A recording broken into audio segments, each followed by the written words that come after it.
Hey there, YouTubers. This is Kevin from Survivor Super Fun Time Show, and I have to start off immediately. You fucked it, Kevin. I knew you would. You screwed it up. I, Kevin, was rooting for you. You had the weight of all the Kevins that have ever wanted to be on Survivor, have ever applied, have gotten close to the finals. They're resting on your big, gorgeous, nice shoulders. And you crumbled. You tanked. You got voted out second. You joined historic rankings, which involves some really awesome people. You know, Brandon Donlin from Survivor 45, Jessica Chong from Survivor 46. I mean, there's so many cool people that you're now a part of, but objectively, you screwed it up, and I knew you would, and now I don't have to get on your ass every episode. But you know what? You're probably going through a tough time right now. Good-looking, smart, athletic guy like yourself, you didn't expect this to happen. But you just got saved, unfortunately. But your sacrifice was a noble one, because Kevin, although you do not get to move forward in the game, my dear sweet baby girl, Mary Zhang, does get to move forward. And that is a sacrifice that I am willing to make. Anyway, sorry for bearing the lead a little bit, but I have to give Kevin a little bit of his medicine to start the episode. But remember, hit the subscribe button if you want to see more Survivor content throughout the rest of the season, because I'm going to keep making recap videos like this one, and we're going to start talking about episode 2. Of course, episode 2 starts with the fallout of the previous tribal council where Stephanie was voted out, and Mary realized she's on the very outskirts of the tribe. And Say did like kind of a Godfather move where it looks like she was trying to make it seem like, no, we're okay. You're not my enemy, Mary. I'm definitely not going to try to get rid of you. And Mary, who does not believe in, really taking too much bullshit, at least letting it slide, basically had a little trade back and forth. It's like, well, you lied to my face. And, the other one says, well, you lied to my face. So they're adversaries. They're just both really strong women who are really bright, very capable. And unfortunately, they're now at odds. That's how the episode's going to start off, and it's going to continue throughout the episode until, as I mentioned early on, Kevin ends up blowing it spectacularly. Now, past that, we go to the Siva tribe, which might as well be like the love tribe right now. They have no problems. The most embarrassing stuff that's going on right now is they're talking about their jacked up feet like Charity's foot, or David's 4 nipples, or, well, it's 2 nipples now, but he's got little scars where his nips used to be. A really good looking guy who they're like, all right, great. He was born with a malfunction in his body. Hooray, God. That's basically the summary of that discussion. And, it's funny they had that. And then later on in the immunity challenge, they had this really heartwarming moment where Mitch, who has a major speech impediment, he really spoke with Jeff Probst about, kind of the hurdles there. And Probst said, how's it best to communicate with yourself? Do you either want someone to like jump in so that you can stop trying to waiting that space in between getting it correct? Or do you just want us to basically sit there and let you finish? And Mitch was basically like, yeah, no one ever asked. And the answer is, let me finish. Like, I'm the person trying to talk, which obviously I think is the right answer. But, when you don't have that issue, that communication, that impediment, you don't really know. So I think it was good for Jeff to ask. I think it was a really heartwarming moment. I can't believe people in preseason had issues with Mitch. They actually thought this guy was going to be a jerk because he said, yeah, my bold prediction is an all-male Final 3. And people right away were like, guess who I'm not rooting for? Well, are you rooting for the speech impediment guy who clearly is an amazing dude and apparently turns into Steph Curry when you put some buoys in his hand? Because he won the immunity challenge for Siva and tore it up. I don't know what I like the most from that challenge. From seeing Mitch actually nail all of the shots, or seeing Kamilla's reaction on the sit-out bench with every shot. Incredible stuff. Really heartwarming to go from that pre-game speech about the speech impediment stuff with Probst, and then all the way at the end, he was the hero for the Siva tribe. Siva finished first. And that's because Mitch was absolutely a dead shot, a total ringer. It was wonderful. Awesome moment for Mitch and the Siva tribe. Now, I know I just talked about the immunity challenge, but we're going to take a step back and go back to kind of earlier in the episode. Really, with the Logi tribe, Star was feeling kind of on the outs. Eva had mentioned something like, hey, for the next challenge, we can't set out these 5 people because they're too important. Star, maybe we'll sit you out. And they don't even know what the challenge is. And Eva's like, yeah, no. Screw you, Star. No, obviously that's not what Eva said. Eva is a lovely woman. But that you can understand how Star would feel outcast. So Star goes look for the idol, finds the Beware advantage, which is huge, finds a cryptext, just like Say, and has to decipher it with this little guide, this circular guide. Now, Star believes that, it's an opportunity to make a relationship. Right away, I said, Star, you're screwing up. But it actually makes sense. She went to Joe, and Joe seems like the most trustworthy guy. He's got a good relationship or an alliance with everyone on the Lucky tribe. Good position for Joe, if you handle it right. And Joe ends up bringing in Shaheen, and Shaheen's in there because apparently he's really good at puzzles. Now, he runs around and he's trying to do it, and he can't exactly solve it. And then, of course, the other people get brought into this, where Bianca and Thomas are brought in. So Star is told Joe, Bianca, Thomas, and Shaheen. The only person who doesn't know about it is Eva, which I understand because Eva's kind of loosely targeting Star and vice versa. So now it's an interesting spot where everyone knows about your advantage and you don't have the actual idol yet. You can't really lock anyone out. But because she gave the identifier to Shaheen, Thomas pointed out rightly, it's like, oh, so she needs this. So how about we lose it? And Shaheen apparently is not into that. He's not ready to play the game this hard. But Thomas is like, yeah, we get rid of it. She has no vote. We control everything. We want her out anyway. And that was a fascinating moment because I was like, Thomas is ready to play now, which is awesome. I love Thomas. Thomas is amazing. And Shaheen is someone else I really like, but it told me that Shaheen's not there yet. But Shaheen's playing the reserve role right now. Most people do help with the Beware advantage. Thomas is one of the first few people I know that is openly trying to avoid someone actually completing the task. So good on Thomas. I'm not used to this. So the whole episode goes by and Star still needs a lot of help. But funny enough, on the Siva tribe, the same thing kind of happens. They go and search for it, and Kyle and David search around, and they find it. Kyle finds the Beware advantage, and they have to solve a cryptex, but it's like a different set of things, different animals and stuff. And they said, you know who needs to know about this? Another member of our 4-person alliance. Kamilla, she's brilliant. Bring it to Kamilla. Kamilla goes through a whole sequence, which was brilliant, where she's like, I have to rearrange this. I use video games all the time, rearrange the letters, listen, enlist, da-da-da-da-da. And eventually she gets it, cracks it open, gives it to Kyle. Kyle gets his vote back, and Kamilla really trusts Kyle to be able to give the cryptex to him, let them know that not only does he have an advantage, but he wants her to solve it. So that means we're here. We're here. And that makes me so happy because I love Kyle. I love Kamilla. And if there's any 2 people on the Siva tribe that I'm rooting for, it's probably them. Mitch is up there. Charity had a great episode. I love Charity. Chrissy's more likable than I had expected.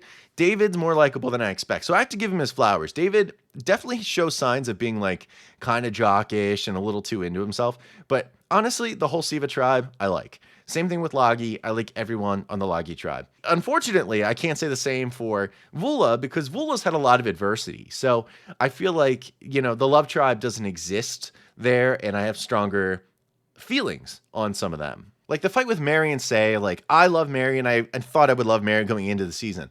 It's cruel because Mary lives in Philadelphia and Say is from Philadelphia. So as someone who's from Philadelphia, I want my Philly girls to get along. But it does not seem that will be the case. And if they do, it's because they have a strategic alliance, not from a personal alliance. So I'm very curious to see how this will shake out in the end. But the problem is there's other people in the tribe I just don't care that much for. Right now, Justin, I don't know. I got nothing there for Justin at the moment with my feelings toward him. Cedric seems like a good dude, but he basically flipped this whole vote on Kevin, which I was not a huge fan of, but I can understand why, he would do it very transparently. He's like, Say, I want to keep you in the game, but I don't want you to totally blow up my spot because I want to be okay with the boys. So good on Cedric, but I didn't love it. Now, before we get to tribal council and the losers and everything like that, there was a journey, which was very interesting because the journey, the kind of standard thing. Each tribe had to pick someone to go. They had to do it by this rock, paper, scissors, shoot kind of game. The Siva tribe, Mitch won. From the Lagi tribe, Thomas won. And then from the Vula tribe, they did a practice run or something where Say won. And all the boys, including Mary, were like, no, that was a practice. That was a practice. And they did it again, and Mary won. The only person that hypothetically should not have won. And seeing Mary run off, it was adorable. And seeing her run back, all conquering victory, it was adorable. Also, Mary, again, to show how hilarious she is. Which, by the way, Mary Zhang is the super fun player of the week. And that doesn't mean you're the best player this week. That means you are the most super fun in my eyes. And Mary Zhang, you were in my eyes this week for that. Especially this one social media post she made when she's hopping onto the boat and she's struggling, where basically she's spread eagle like that. Yeah, that clip, she called it the Vulva tribe instead of the Vula tribe. Perfect. Super fun player of the week. Stamped. No argument. Anyway, she gets on the boat. They all go to the journey. They realize they each have to do their own individual puzzle, which was really interesting. It was like a kind of a variation on a slide puzzle. A little bit. I mean, as soon as I saw it, I was like, okay, so really what you have to do is you have to kind of put them in backwards. And that's how you solve slide puzzles. You basically take the pieces that should be here, or it should be here, you put them back here, and then slowly filter them through. So it was really interesting to see who would finish. I thought, probably Mary would get it, although she's a little scattered, so I didn't know. Thomas is really bright. Mitch is super locked in. Mitch got it. Thomas ended up getting it, and Mary didn't. Mary didn't, the one who needed it the most, and she blew it. She lost her vote. Now, the two advantages Mitch and Thomas got were really huge. One of them was a steal a vote, and the other one was basically a block a vote. Both huge advantages, and there's some anonymity in one of them, which is pretty huge. So already starting off really strong, but the question is, from there, who is honest about what happened when they go back to the tribes? Because that's the part 2 of all these challenges. And, Thomas goes back, lies his ass off, says he didn't even play. So he said, I'm keeping this advantage to myself. Will he do that? I don't know. He seems pretty tight with Bianca, who, by the way, is severely underrated already in this game. Like, maybe she'll be important later, but right now, she has as much screen time as Genevieve did by this point last year, which was basically 0, okay? And hopefully that changes, because Bianca seems like a really wonderful player. Mary goes back and tells the truth. She says, I lost my vote. And then Mitch goes back to Siva and says, I got us an advantage. And they all got really excited, which means it's a symptom of being a love tribe. But this was actually a moment where I was like, are they handling Mitch with baby gloves like he's an infant or something, like infantilizing him? Which I hope that's not the case, because I was like, dude's just got a speech impediment. He's not someone that you should be treating any kind of differently. But I don't know. Maybe that's just what's coming through on the screen to me. It was kind of like, yay, Mitch, you did so good. I thought that was weird because Mitch is kicking ass. So if that's what's going on, maybe it was a nice move from people, but it's certainly not necessary. He's a badass. So yes, advantages accounted for. Mary lost her vote. Tribal ahead of the game. The easy vote. Everyone just vote out Mary on the Vula tribe because, they lost the immunity challenge to Steph Curry, Mitch Guerrera. So the plan is to vote out Mary, but Kevin wants to shift things around, which I actually agree with him on. I thought the boys should take out Say. You take out Say, the idol gets put back in the game, boys have the majority, and they can go find the idol. Makes sense. But Cedric absolutely dimed out Kevin and told Say about it. And that was unfortunate. Cedric immediately dimed out Kevin to Say, which obviously caused all kinds of issues. And that means Say was looking at Kevin a little cockeyed for the rest of the night, which I thought was really interesting. And the vote essentially got flipped totally on its head, where everyone ended up voting for Kevin instead. Although I have to give credit to Justin. Justin was in on it too. No matter how meh I feel about him right now, it looked like he was very in on it. They flipped it entirely on Kevin and voted him out. Mary didn't need a vote. It didn't matter. Say didn't need to use her idol. And it was very interesting to me because I'm like, well, you're certainly not planning to win any challenges anytime soon. You just lost Kevin. So good luck, I guess. And I wonder if that was the mindset. Like the people on Vula were like, well, we're not going to win anything anyway anytime soon, even with Kevin. So maybe we should just get rid of him. I would say that's very flawed logic, but that may be the case. Although I will say, if for anyone who has an eagle eye, if you paid attention to this past episode, particularly during the Shaheen confessionals, there's pretty much an Easter egg that there's gonna be probably a tribal swap. They aired it. There's probably going to be a tribal swap that's going to happen in the next 2 episodes. So maybe Vula will not be so bad in the near future. But this is amazing episode where we're on the path. Like so far the game itself has been a little bit boring, although Say is working her ass off to make it as interesting as humanly possible. So no matter what, if you don't particularly enjoy Say all that much and her aggressive game style, how can you not enjoy what she's doing for the game? I mean, it's been really fun. It's been really fun. She's at odds with arguably my favorite player, Mary, and I still respect the hell out of her. I think she's been wonderful for the actual show itself. And the comparisons between her and Rome from Survivor 47 are impossible to ignore at this point. They come out playing hard. They're not exactly totally aware, although I would say her logic on everything is on point. Totally on point, much more than Rome. Rome was a little delulu about a lot of things, but Say understands. The problem is, like, she's been so aggressive that her allies don't really want to work with her as much as maybe she wants to work with them. So that's where the issue will be there. As long as Say's willing to cut and run, which she definitely is, then it'll probably work better, especially if she can form something with Mary.